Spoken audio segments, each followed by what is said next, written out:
그 다음에 안전사고의 유형은 이렇습니다. 우리가 많이 알죠. 뭐 이런 우리가 보면 자연적인 환경, 중요한 게 인위적인 것, 그냥 사람에 의한 것이거든요. 우리가 두 가지입니다. 사람과 자연인데 이 경계가 모호해요.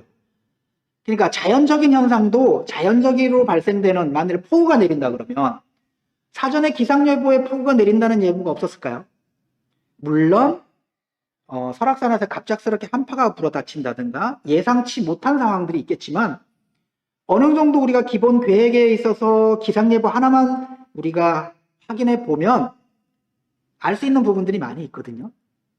그런 부분들은 우리가 몰라서 우리가 하는 게 아니라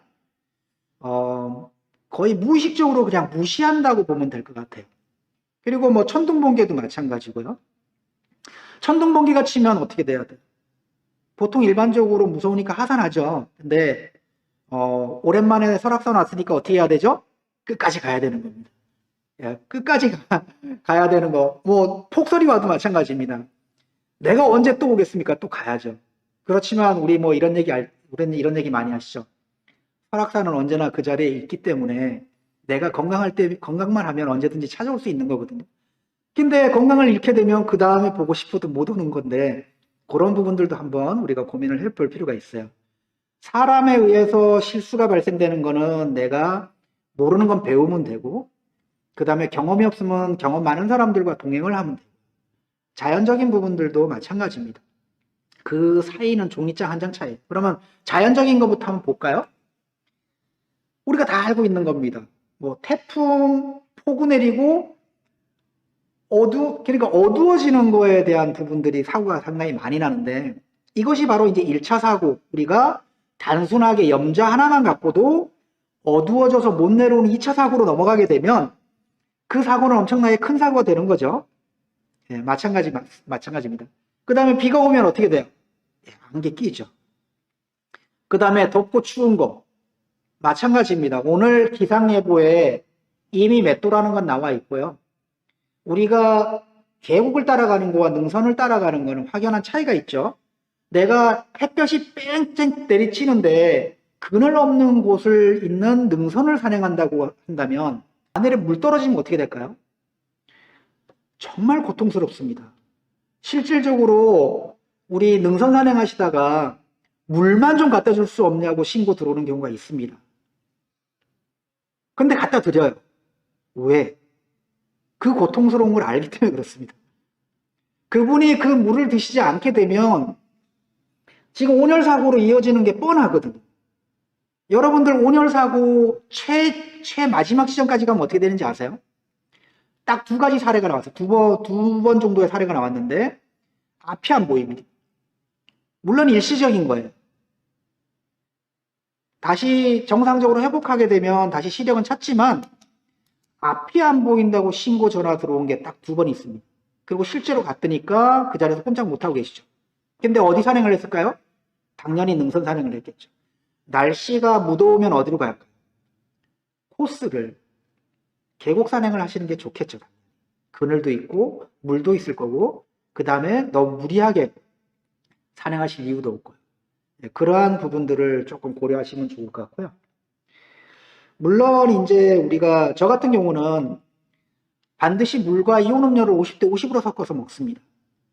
그래서 그런 부분들을 좀 보충을 하는데요. 심해질 경우에는 우리 소위 말해서 쥐 내린다 그러죠. 예, 쥐도 내리고 몸에서 이상 반응들이 막 발생이 됩니다. 그렇기 때문에 그런 부분들, 물론 제일 좋은 건 이거예요. 어떤 부분이 생겼을 때는 그날만큼은 조금 피해서 그런 무리한 산행을 하는 거를 조금 자제를 하는 게 가장 좋겠죠. 우리가 갈 것이냐 말 것이냐라고 하는 용어가 있습니다. 스톱과 뭐 고 이렇게 우리가 하는데 갈 것이냐 말 것이냐. 내가 과감하게 가는 것만큼 용기가 가지 않는 것도 굉장히 큰 용기가 필요하거든요. 그럴 때는 조금 만일에 설악산을 오셨는데도 날씨가 너무 덥다라고 판단이 된다 그러면 계획을 수정을 하셔서 우리 천불동이나 이런 좋은 계곡으로 들어가셔서 좀 힐링하고 가시는 산행으로 좀 바꾸시면 좋을 것 같아요. 악천후는 뭐 폭우도 마찬가지죠. 폭우는 어떻게 보면은 폭우만 오는 게 아니라 거기에 벼락도 치고 뭐 예, 번개도 치기 때문에 우리가 똑같습니다. 이거는 대려 우리가 계곡 산행이 더 위험할 수가 있죠. 그래서 그러한 부분들은 사전에 우리가 계획 단계에서부터 여러 가지 정보들을 수집해서 거기서부터 우리가 예방이 들어가야 되지 않나 이렇게 저는 생각을 하고 있습니다. 우리나라에서 눈사태 사고가 날까요? 예, 눈사태 사고가 납니다. 그 다음에 폭설, 당연히 설악산 같은 경우는 굉장히 많은 물이 내리죠. 그 다음에 지형 동식물, 예, 뭐죠? 진달래와 비슷한 우리 꼬실이 뭐죠? 예, 그런 거를 우리가 이렇게 진달래 먹듯이 먹다가 보면 독성이 있어요. 그런 것들도 마비가 와서 실제로 이송한 사례도 있고요. 네, 그러한 것들을 여러분들께서 조금 하시면 될 것 같고요. 자, 이거는 지금 여기 있는 자연적 유형이 다 예방이 가능할 수 있을까요? 아마 어느 정도는 거의 예방이 가능할 거라고 봅니다. 여러분들이 그 계획이라고 하는 부분에서 또 내가 실제 계획했던 거에서 실제 와보니까, 그거보다 더 나쁜 상황으로 흘러간다든가, 그럴 때는 우리가 과감하게 가는 용기보다 멈춰서 되돌아오는 용기도 필요하다라고 하는 거를 좀 필요할 것 같고요. 사람이 발생되는 거와 종이짝 한 장 차이다. 결과적으로는 뭐냐면 이 자연적 유형도 사람에 의해서 발생된다라고 하는 거를 우리가 좀 인식할 필요가 있다는 거를 볼 때 있습니다.